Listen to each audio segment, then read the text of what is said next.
conoció un dato que es el del índice de inflación, el índice de precios al consumidor a nivel nacional, y fue de 2,8%. Por supuesto, fue muy celebrado por el gobierno nacional, porque después de lo que fue el anuncio del nuevo sistema de bandas cambiarias y la preocupación o la inquietud que había sobre si eso iba a generar un aumento o una devaluación y una corrida a precios, finalmente no se dio esto, no está mostrando esto, al menos el índice que se difundió hoy por parte del INDEC. Veamos algunos números de cuáles fueron los mayores aumentos, los distintos rubros y demás, como para ver qué fue lo que pasó.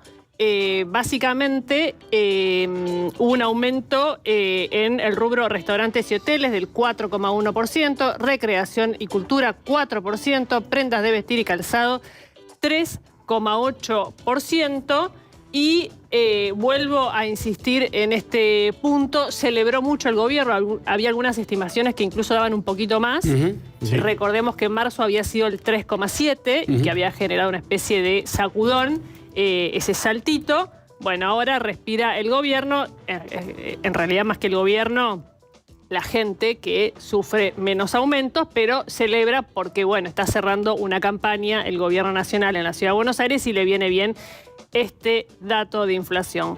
Camilo Tiscornia, economista, director de Ceitec Asesores Económicos. ¿Cómo estás? ¿Qué tal? ¿Cómo les va? ¿Qué tal? ¿Cómo va? ¿Sorprendió este número? A nosotros no, la verdad que no. Nosotros en la consultora habíamos relevado 2,7 para el mes de abril, o sea que estuvimos perfectamente ahí. Y ya veíamos que esto iba a pasar así ya desde mediados de mes, prácticamente, que más o menos se va marcando la tendencia.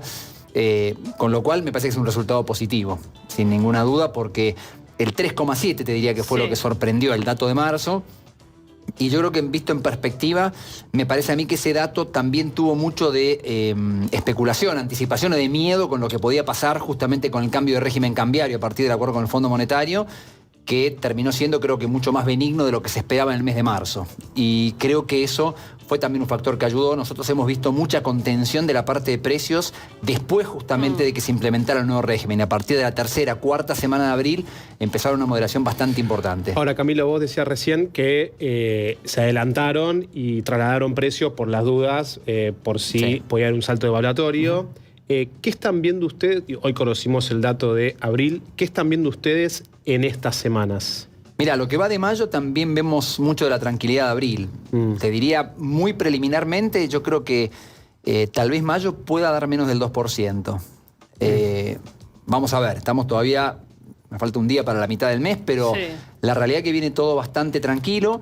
No es un mes en el que tengas temas estacionales complejos. Claro. En marzo, en ese 3,7% de marzo, había un 21% aumento de la educación. Claro, los colegios. Que fuera de escala completamente de lo que venía siendo cualquier aumento que hubiéramos visto en otros sectores. Eso tuvo una incidencia enorme en el dato del mes de marzo. Y tuviste muchas lluvias en el mes de marzo y, por ejemplo, verduras, para decirte algo, en la región GBA aumentó 40% el mes de marzo. No pasó lo mismo en el mes de abril. O sea que también en abril era esperable que bajara la inflación por estos temas, que no estuvieron presentes en abril y sí en marzo, y en mayo vuelve a ser una cosa bastante tranquila. No hay hasta el momento nada climático raro, ni hay nada estacional muy relevante. Ahora, Camilo, sin lugar a dudas, el gobierno, y está bien que así sea, celebra con el vaso medio lleno de levantamos el cepo y comparado con el mes anterior bajamos la inflación casi un punto. Y está bien, y es lógico que el gobierno celebre eso. Ahora, cuando uno va a mirar algunos detalles de la publicación del INDEC, ve, por ejemplo, y quería preguntarte a vos si eso lo ves como un nubarrón en el horizonte, que la inflación núcleo sigue estando muy alta, ¿no? 3,2%. Igual que en marzo. Exactamente. Fue más alta que la de enero y febrero. Yo creo que esa es la medida más importante de inflación. Definitivamente esa es la más importante.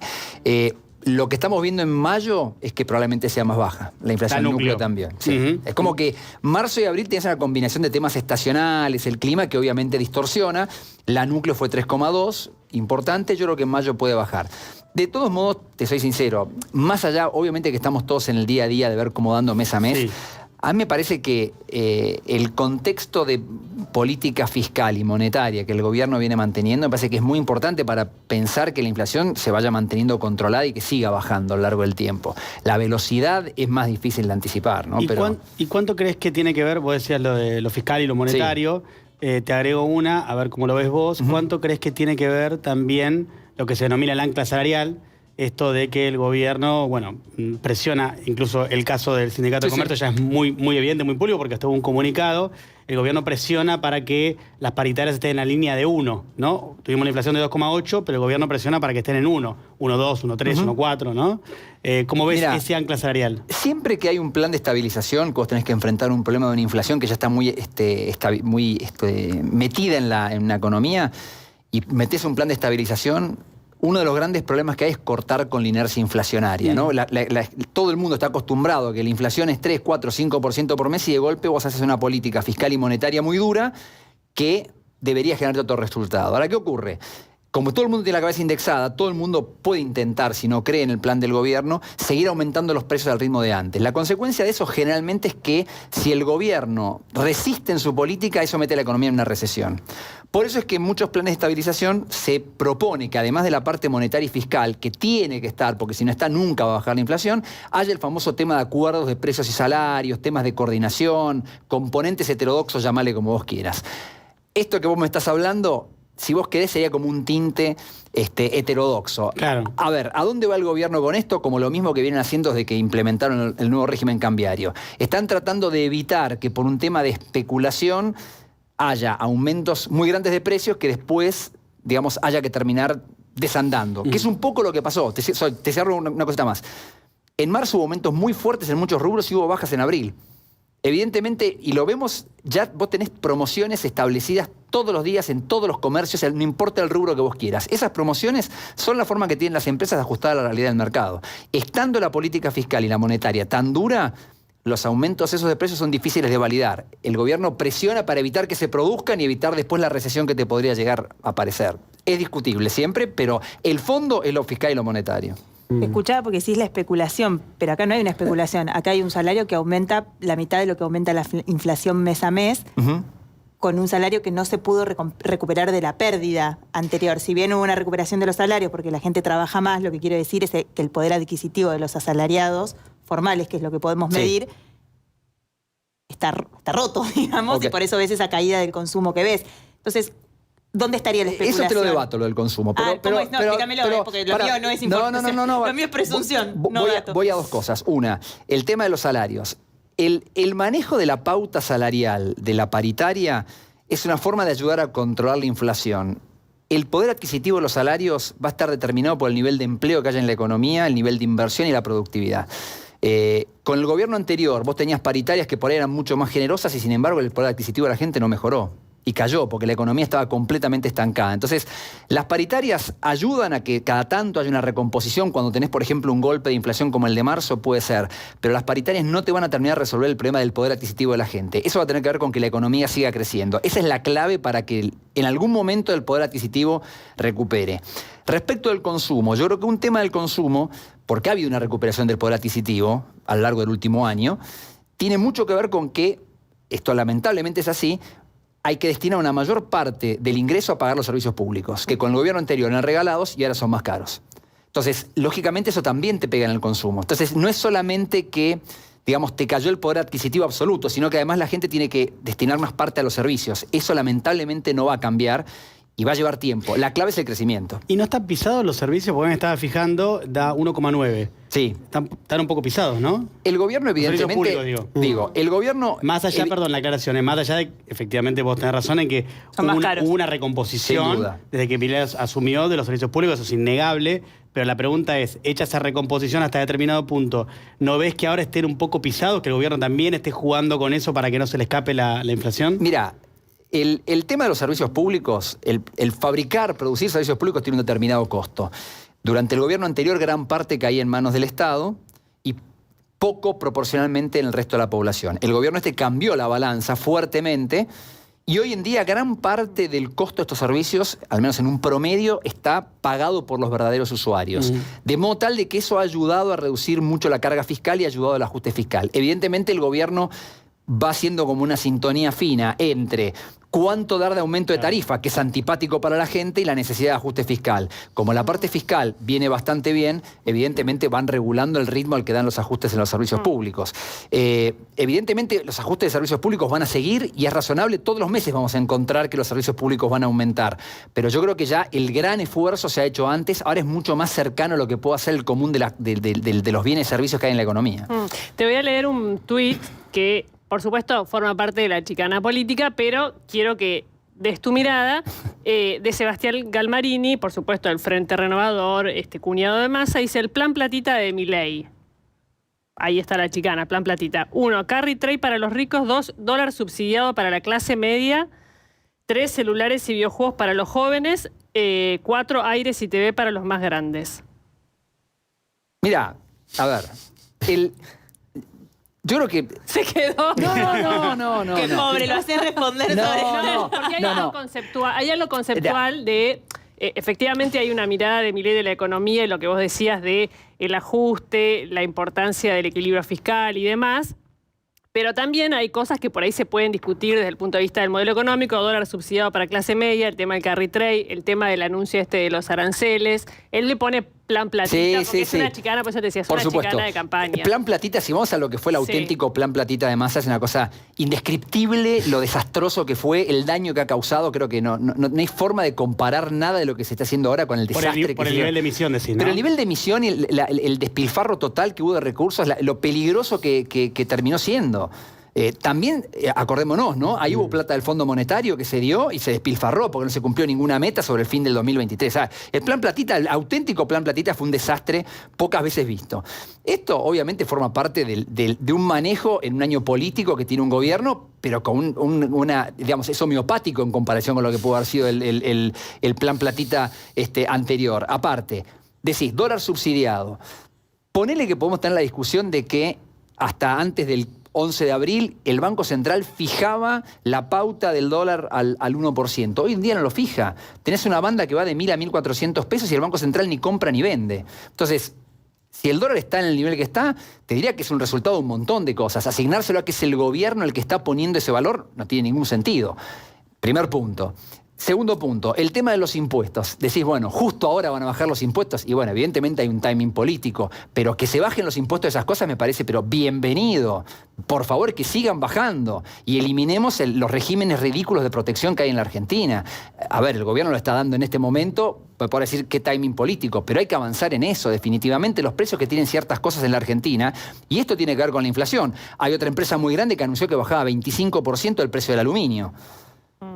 Digamos, esto tiene que ver con bajas de impuestos, pero también hay un tema que en muchos sectores hay enormes márgenes todavía en la economía argentina.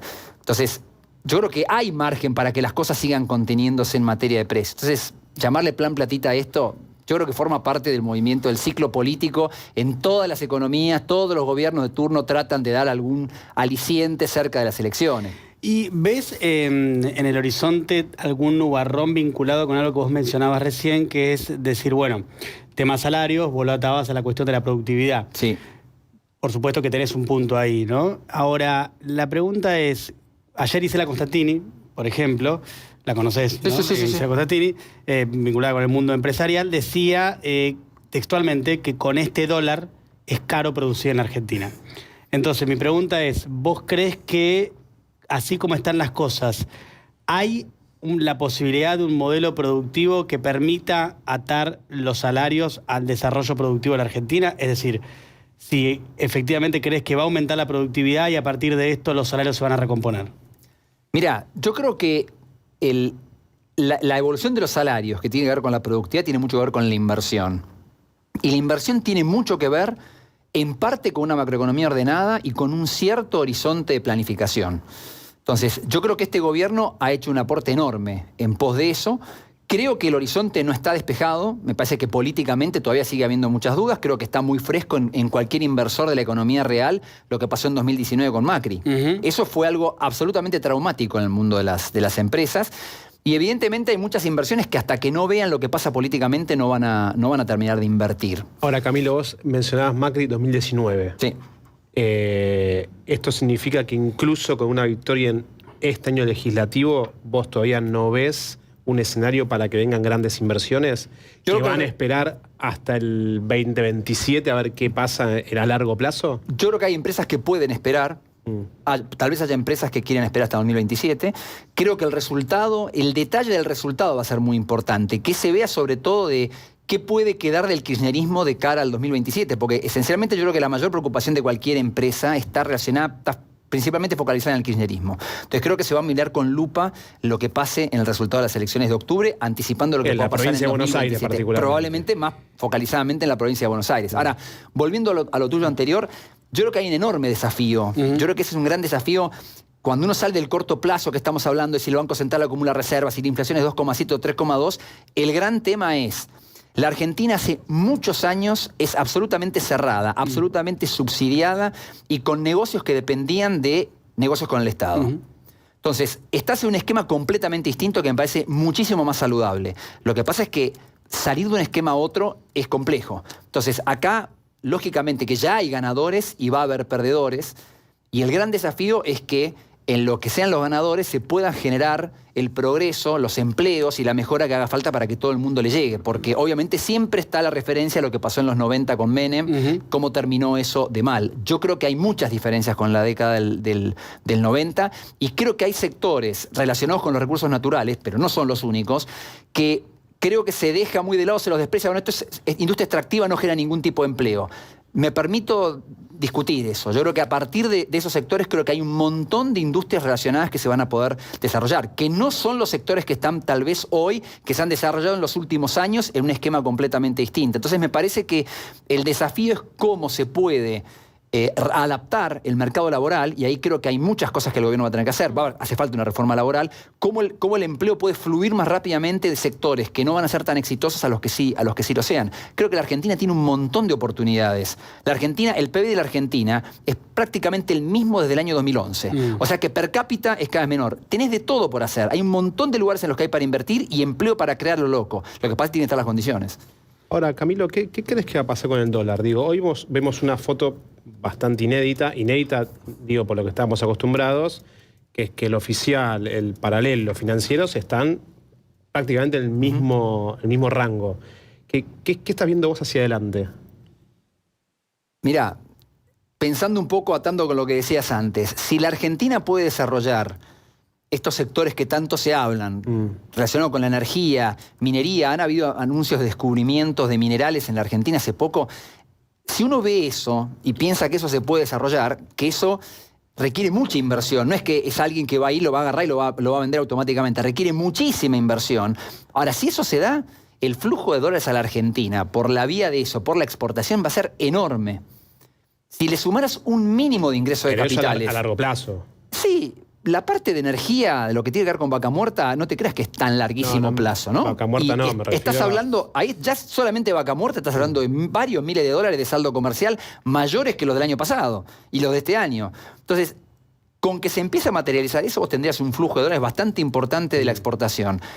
Y hoy en día en la Argentina hay cero ingreso de capitales. El riesgo país de la Argentina es 700 puntos básicos. Si la Argentina pudiera converger, y esto creo que tiene mucho que ver con lo político, porque la parte fiscal está bastante acomodada, si vos pudieras tener un riesgo país como el que tienen países de la región, 200, 300 puntos básicos, tendrían que entrar capitales a lo loco a la Argentina, porque justamente está todo por hacer. Entonces, yo creo que el desafío para todo esto que estás hablando vos, sectorial y de empleo, es que yo creo que la Argentina se va a mover con un tipo de cambio más bien bajo para parámetros históricos. Y la historia de decir, voy a forzar el cambio alto, y ahí viene la reminiscencia a la época de oro de lo que podría haber sido la época de Néstor Kirchner. La época de oro de Néstor Kirchner, de mantener un tipo de cambio alto, duró hasta que ese tipo de cambio ya era distorsionadamente alto y te comió la inflación. Entonces terminaste con un tipo de cambio bajo. O sea, Néstor Kirchner arrancó con un tipo de cambio altísimo que lo intentaron defender y terminó con un tipo de cambio bajo, que se atrasó más con Cristina por la inflación. Entonces, llega un momento en que vos podés hacer políticas para que no se te atrase artificialmente el dólar, pero mantenerlo artificialmente alto tampoco vas a poder lograrlo.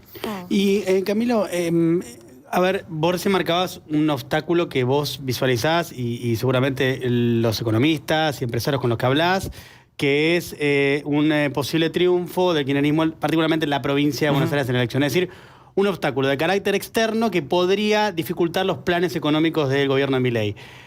De lo que es el plan económico en sí del gobierno.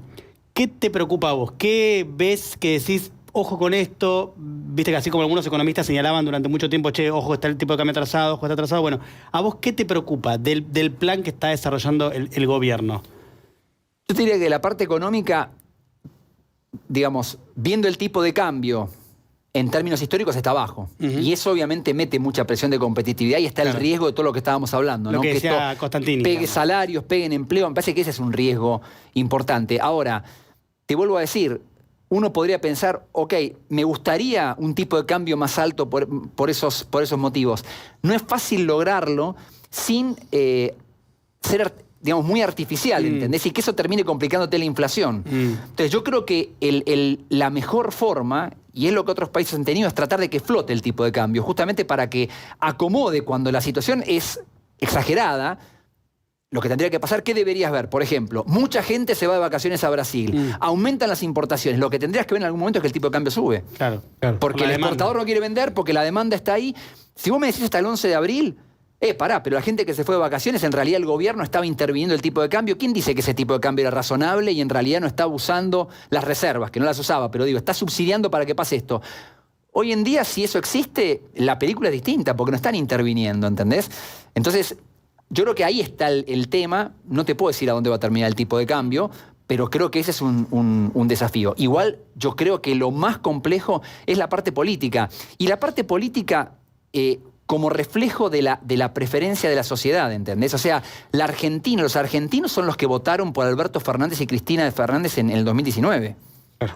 ¿Entendés? Entonces, está bien, estaban enojados con Macri, la cosa estaba complicada, pero los argentinos votamos por eso.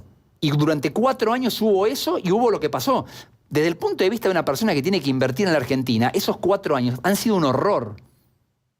Y eso no quiere decir que no hayan ganado plata, ¿eh? Porque la plata se puede ganar de distintas formas en la Argentina. Pero para la inversión productiva, que es lo que necesita la Argentina, esos 4 años han sido un desastre. Entonces, nadie quiere volver a eso. Ahora, eso depende de la Argentina.